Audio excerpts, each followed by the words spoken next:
Bonjour l'équipe 2 pour le code Hermès. Je vais lire les règlements et vous pouvez commencer dès que je termine de parler. Le temps commence à être calculé dès que l'un de vous débute la présentation. La durée de la présentation doit se situer entre 13 et 15 minutes. Une pénalité de 1 point par tranche de 30 secondes manquante ou excédentaire vous sera imposée. Le décompte du temps se fera à l'aide de cartons lorsqu'il restera 10 minutes, 5 minutes, 1 minute et 30 secondes. Le décompte des 10 dernières secondes sera fait à l'aide de mes mains. Lorsque votre présentation sera terminée, les juges auront droit à une période de questions de 5 minutes. J'invite maintenant les juges à se présenter. Bonjour, moi c'est Raphaël et je suis analyste des ventes chez Frito-Lay. Bonjour, moi c'est Caroline, je suis responsable des marchandiseurs. Bonjour, moi c'est Guillaume, je suis Zone Business Manager pour PepsiCo. Bonjour, moi c'est Sophie, je suis directrice des opérations chez Avisia. Oui. J'ai une question juste avant. Est-ce que c'est toi qui change les diapositives ou c'est nous? Non, c'est vous avec le souris ou clavier. Ok, parfait. C'est bon, mais je vais prendre la souris juste. Ok, c'est bon, merci. Donc, bonjour, moi je m'appelle Marie-Soleil. Mon collègue ici, Jérémy et Lydia. Nous, on va vous présenter dans le fond notre plan d'action pour Doritos pour l'année de mars 2020 à mars 2021. Donc,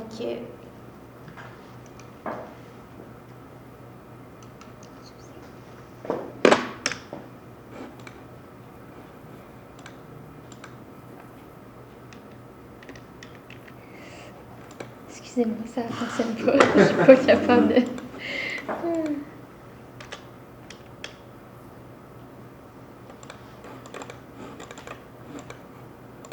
OK, parfait. Donc, c'est bon. Donc, notre public cible, c'est la génération Z.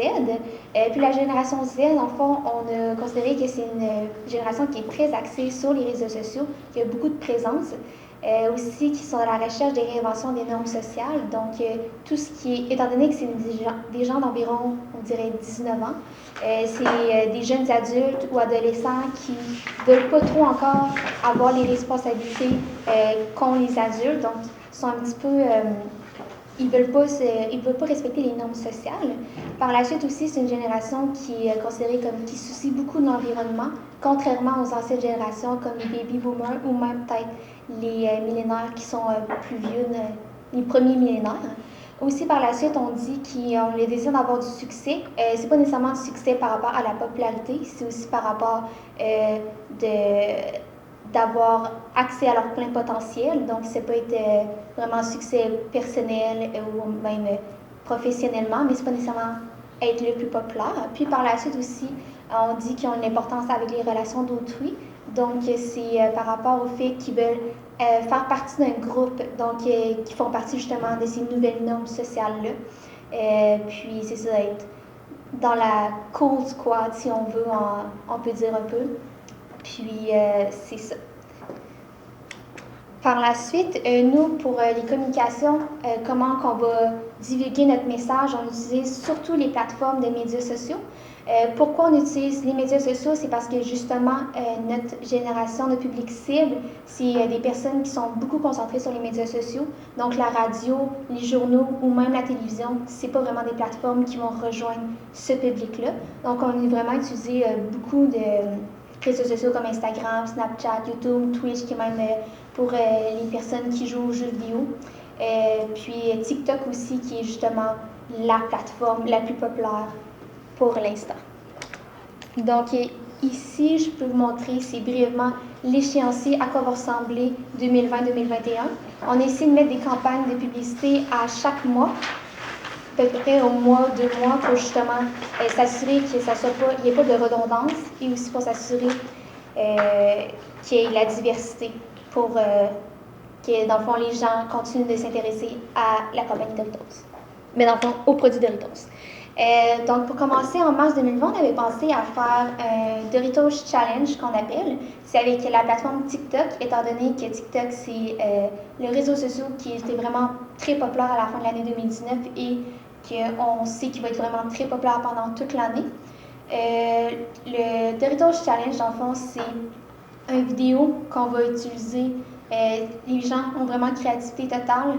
Ils peuvent juste utiliser le Doritos, la hashtag Doritos Challenge, avec aussi un filtre qui va avoir le logo de Doritos, puis aussi une musique qu'on va, un son qui va être considéré comme étant ambitieux, aussi énergétique, puis dans le fond qui va tenter les gens à se démarquer des autres, si on veut. Puis le TikTok qui va avoir le plus de vues va être nommé comme étant l'effigie. On va utiliser cette personne-là comme étant l'effigie de toutes nos campagnes publicitaires pour l'année de 2020-2021. Pour ce qui est d'avril et mai, dans le fond, nous, on a pensé que la génération Z, c'était le temps de la fin de session. Fait qu'on y allait plus avec des mots-clés qu'on va aller rechercher sur une base de données. Dans le fond, que les gens cherchent le plus, la génération Z cherche le plus à ce temps-là de l'année. Fait qu'on, nous, on pensait vraiment fin de session, collation rapide, tout ce qui est sur le pouce rapide, donc Doritos, parce que c'est ce que cette génération a le plus besoin à ce moment-là de l'année, qui est un peu plus difficile avec la fin de session. Aussi, on pensait utiliser notre effigie pour la première fois, donc utiliser notre effigie, le montrer dans une publicité sur les réseaux sociaux, donc Instagram, Facebook, qui réussit bien sa fin de session, que sa fin de session va bien, parce qu'il y a toujours sa collation avec lui, ses Doritos. En juin 2020, on pensait lancer un concours sur Instagram. Donc, la personne devrait poster une photo d'elle qui fait une activité. L'activité est à son choix. Elle a vraiment un grand choix, elle fait vraiment ce qu'elle veut. Par contre, elle doit mettre le hashtag, soit ceux qui en ont ou affordable. Donc, ce qui est à gagner, ça va être 5 voyages pour 2 personnes à Hawaï, qui est vraiment tout inclus. Donc, on pensait leur faire des activités qui sont audacieuses, qui sortent de l'ordinaire, par exemple du surf ou des choses comme ça. Pour ce qui est de juillet à août 2020, on vient chercher la génération qui est soucieuse de l'environnement. Donc, on pensait lancer les sacs biodégradables. Encore une fois, on fait de la publicité sur les médias sociaux. Donc, on pensait pousser vraiment fort ce mot-là pour démontrer que Doritos est aussi socialement responsable, puis qui va penser que ces générations-là, on veut un futur, on veut une planète qui est en santé. C'est l'accent qu'on a présentement dans notre génération. Donc, on pensait sortir des sacs biodégradables. Donc, pour la suite, après ça, avec le retour à l'école, on voulait vraiment aller chercher une partie de la population jeune qu'on n'avait pas touchée nécessairement, qui étaient les gamers. Donc, on va aller s'associer avec des influenceurs qui font du streaming, puis on va leur faire manger des chips pendant qu'ils vont jouer. Donc, pour essayer d'aller chercher l'oudi des consommateurs qui vont écouter pendant ce temps-là, puis ça va peut-être leur donner le goût d'aller manger des chips en même temps, des écouter. Puis aussi, chaque mot qui va être utilisé par l'influenceur, que ça soit malade, sick, oh my god, wow, ou des choses comme ça qui dégagent de quoi de plus impressionnant, on va venir passer une publicité dans le bas de l'écran avec Doritos. À chaque fois qu'il va dire des mots comme ça, on va essayer de venir rappeler le message pour que inconsciemment le consommateur aille chercher ses chips Doritos là, sans faute.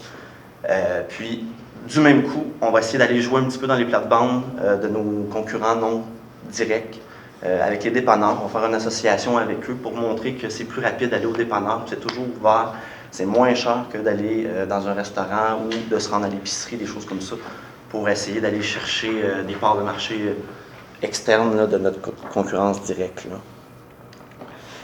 Sinon, par la suite, puisque la génération Z, on veut vraiment essayer de se rapprocher, de sortir du cadre normal, social. On va faire une publicité où que c'est les jeunes qui arrivent dans leur famille pour le temps des fêtes, des choses comme ça, plutôt que d'amener une bouteille de vin, un pain ou un petit cadeau, une carte cadeau, ils amènent ces chips Doritos pour la soirée.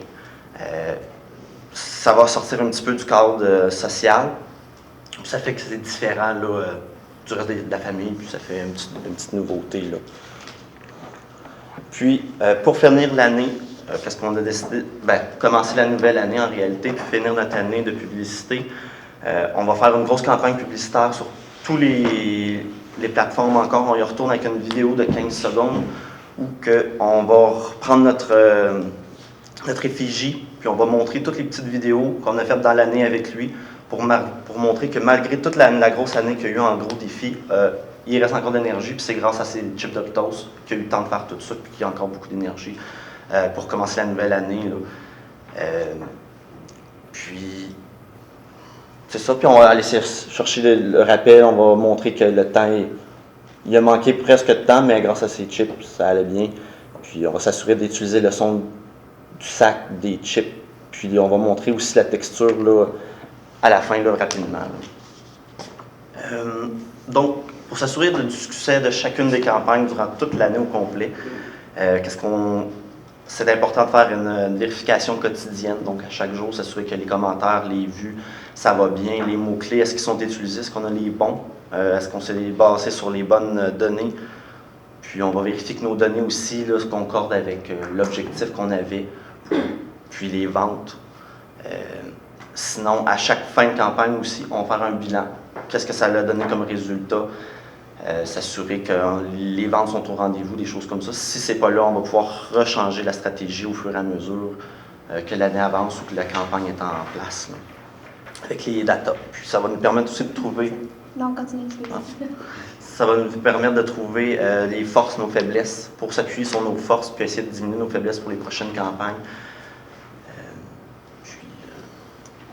Juste avant, on a oublié de mentionner brièvement pour le budget parce qu'on disait qu'on avait 1 million de dollars pour l'année.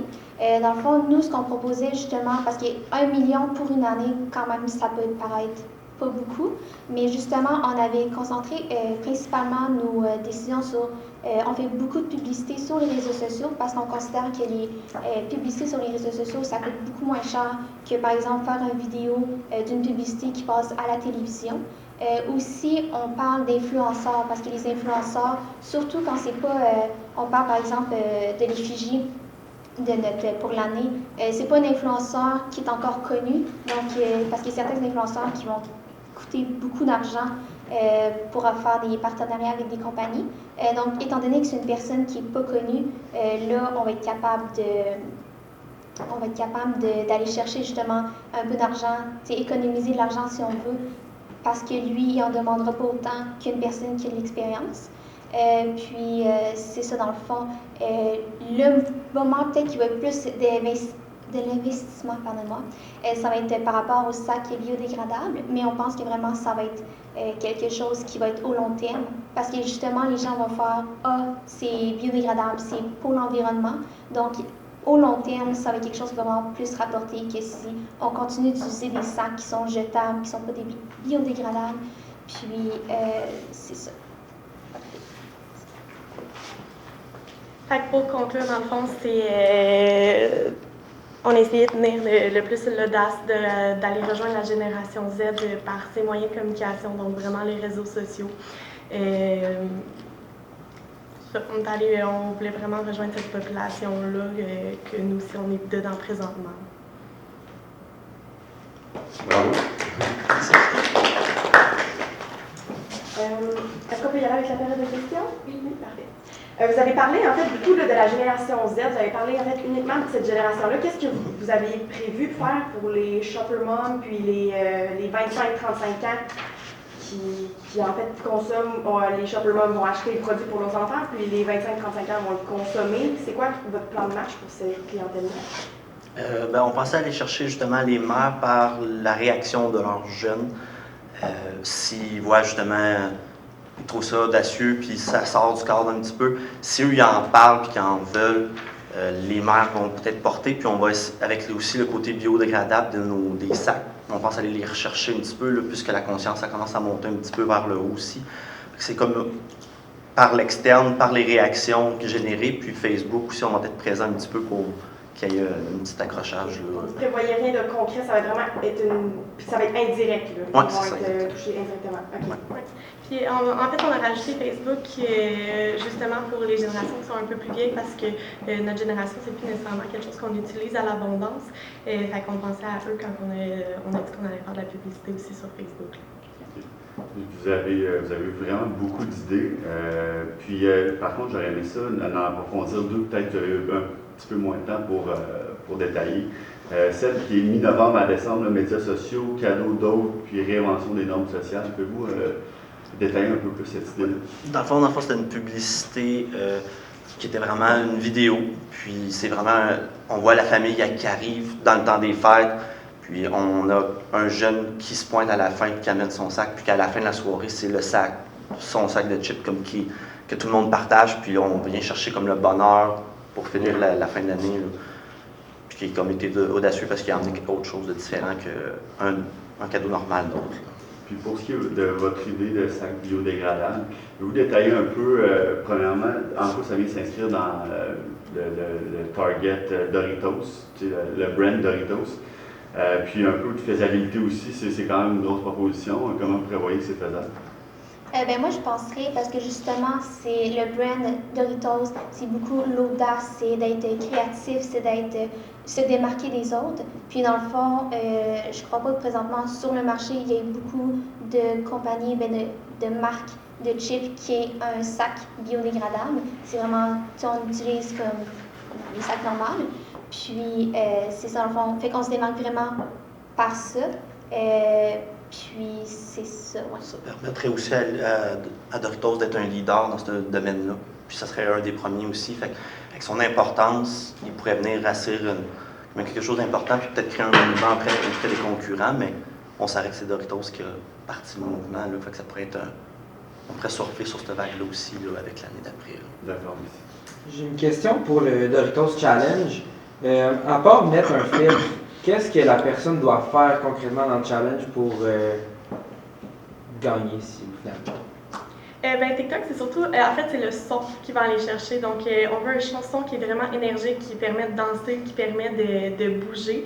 Fait que c'est vraiment avec le son que les gens, là, ils peuvent être créatifs, inventer la danse qu'ils veulent, inventer le mouvement qu'ils veulent. Et justement, être le plus original possible pour avoir être le plus populaire possible, donc devenir l'effigie. Fait que c'est un libre choix pour le son. Oui. Okay. Non, on utilise vraiment le son que Doritos va avoir créé, mais le contenu visuel, c'est vraiment un libre choix. Okay, merci. J'en ai une autre, oui. Ça vient un peu avec la stratégie bio. On a une sorte de Doritos qui est comme de gamme Simply, donc plus meilleur pour la santé. Pourquoi qu'on ne mise pas plus là-dessus versus rechanger toute notre chaîne de production de sacs? On ne devrait pas essayer de hyper ce produit plus responsable-là à la place de changer les sacs. Moi, je dirais plus qu'il va falloir un jour, de toute façon, faire ce changement-là, d'être plus environnementalement responsable. Donc, justement, là, on vient être le leader, on vient démontrer qu'on est ambitieux, on veut pousser. Et va falloir le faire, ce changement-là, éventuellement. Là. Fait aussi bien être le leader pour le faire. J'ai encore des questions. Vas-y.